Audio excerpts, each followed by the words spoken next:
আশ্বিনের কৃষ্ণপক্ষের তিথি হল মহালয়া। এই পক্ষ পিতৃপক্ষ।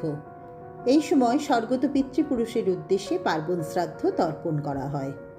তাদের তৃপ্ত করার জন্য তিল জল দান করা হয়। মহাভারতে বলা হয়েছে, মহাবীর কর্ণের আত্মা স্বর্গে গেলে সেখানে তাকে সোনা ধনরত্ন খেতে দেওয়া হয়।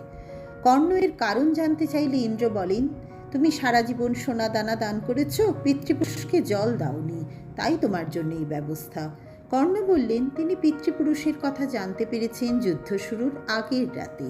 মাতা কুন্তির কাছ থেকে জেনেছেন তিনি তাঁরই পুত্র। যুদ্ধে ভাইদের হাতে কর্ণের মৃত্যু হয়, তাই তিনি পিতৃতর্পণের সময় পাননি।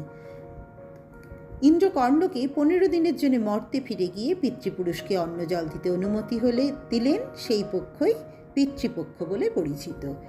এই অমাবস্যায় পিতৃপূজা সেরে পরের পক্ষে দেবী পূজায় প্রবৃত্ত হতে হয়। সেই পক্ষ দেবী পক্ষ।